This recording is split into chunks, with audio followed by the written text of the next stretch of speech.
Oh my god, I'm sweating.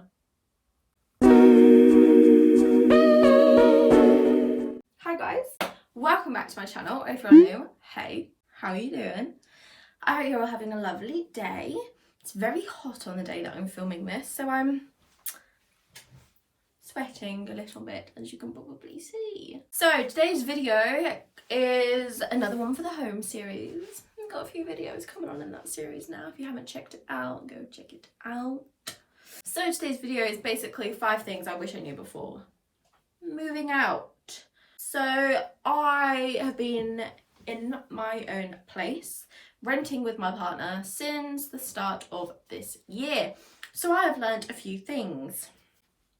There's a few things that I wish I would have known before embarking on this, but now I do, so I thought I would share them with you. So let's just jump straight into it. Number 1 is that food shopping is stressful. Food shopping is stressful. I always used to love going food shopping with my mum. I don't know, I never found it stressful. I never used to know why it's stressful. But when you are in those shoes and you are doing the food shop and it is busy and you have a list and you're frustrated and you're trying to get everything on the list and things are out of stock and oh my god, all of this, it's stressful, okay? You have to set out a whole day for food shopping. Like driving there, faffing around there, bringing it all back, putting it all away. It's a long process, okay? And it is stressful. In saying that, it's stressful because you realise how expensive things were that you never realised how before. Like cheese. Cheese is expensive. And for a girl that likes cheese a lot, yeah, that was a bummer that cheese is expensive. But yeah, just prepare yourself. Just know that food shopping isn't this like lovely experience. It is stressful, okay? And I wish I knew that before embarking on it myself, because I don't know, I probably would have hyped myself up before going into Tesco's, but you know, just bear that in mind, okay? Okay. Number 2 is that you will feel out of your depth. When this first started and you deal with, even when you're renting, you deal with the contracts, you deal with the landlords, you deal with the letting agency, you have all these things, all these bits of paper to sign, all these things that you need to set up and do, like all of your bills, you need to sign on to your council tax, you need to sign on to your water, you need to order your landline, you need to order your Wi-Fi hub, you need to do a lot. And with the electricity, you have to keep sending readings. And yeah, I just felt so out of my depth. I felt so silly. I don't know, because I felt weird. I didn't know what was happening. I didn't know what to do. But in saying that, it's important to remember that your parents, some of your friends, your family have probably done this before. So they are, of course, going to help you through it. So please seek help, because I'm a very independent person and I tried to do it on my own and it just ended up in tears because I felt out of my depth. I mean, you may not feel out of your depth, you may already be used to doing all this stuff, but nothing in life taught me how to rent a house, how to do all of the paperwork, all of the setting up, all the stuff. Nothing prepares you in life for that. So yeah, I felt out of my depth, basically. Number 3 is that if you work, coming home and doing chores is very tiring and very stressful, and you of course don't want to do it. As kids or as young adults, we don't realise necessarily how much our parents do or how much our carers do, the people around us, when we don't have our own place. And yeah, a lot of the time it gets taken for granted. I mean, I say that for pretty much most young people out there because we haven't had to experience it ourselves. But when that is you and you are doing that, so say I come home from work at 5:30, I come back, I'm then doing the laundry, I am then cleaning up after the dog who's probably just eaten everything in the bin because that's what he does. I am then making dinner, I am then cleaning up the dishes, I am then sorting out the rabbit, I have to clean the rabbit out, all of these things, okay? And yeah, don't get me wrong, it makes it so much easier that I've moved out with somebody else because you can share the chores.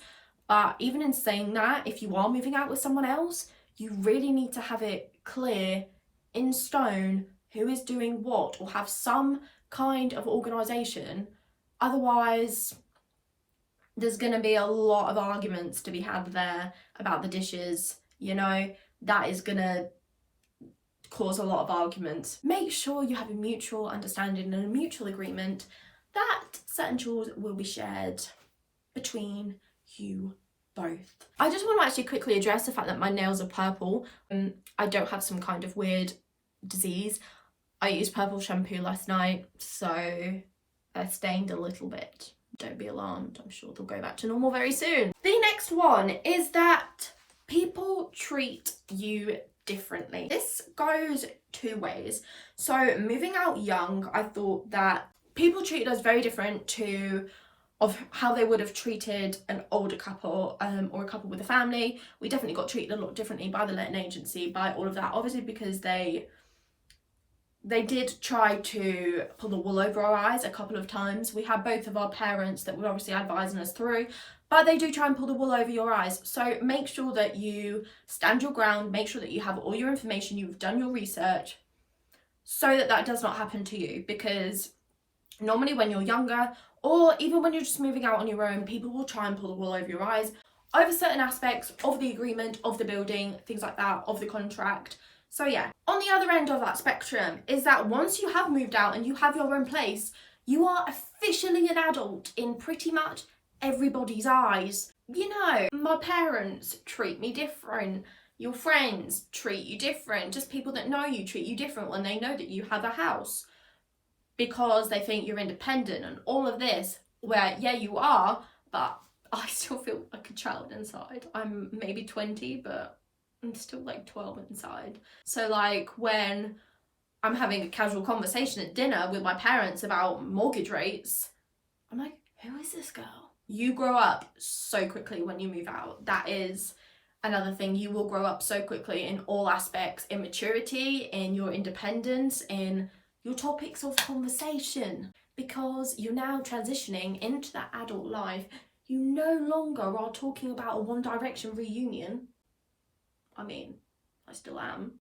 You are now talking about mortgage rates. You are talking about interest rates. You are talking about how Brexit is going to affect the economy and how it's going to affect the housing market. Yes, you will discuss all of these things that before would have bored you to death, but now you have somewhat of an interest in them. So yeah. So the last one is something that I myself did know and did do, but a lot of people do not realise this. So this does kind of tie in more with buying a house, but it's of course so important in renting a house as well, is that you do want to get a credit card or you want to get things on finance.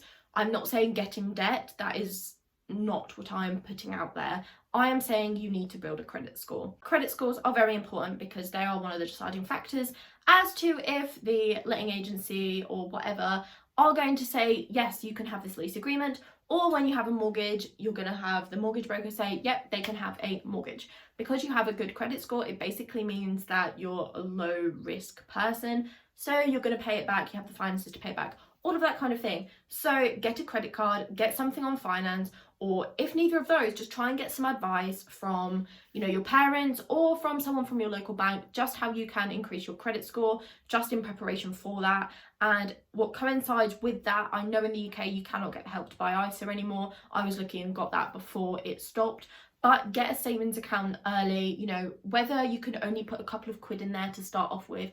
The minimum amount I think for saving accounts is about like £1, something like that. It's nothing drastic, but having a savings account just means that when you can put extra funds in there. So even though we are renting and we have our own place now, once I finish my degree, we are wanting to get on the mortgage market. So we are saving every month and we have a savings account. We have helped by ISAs, both of us.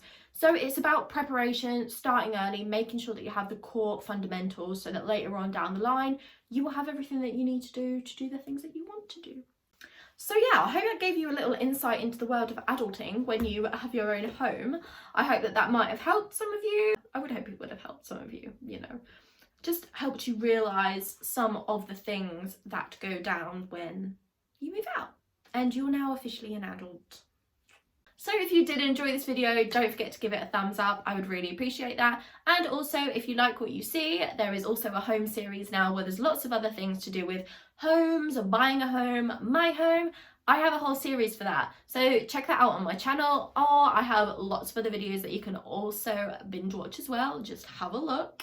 So if you do want to check out more, and if you want to stay a part of my channel, then don't forget to click on that subscribe button and click on the little bell next to it so that you don't miss out on any of my videos that are coming up, because I've got some exciting things in the pipework. Have a lovely, beautiful, restful day, and I will see you all in my next video. Thank you for watching. Take care. Bye, guys.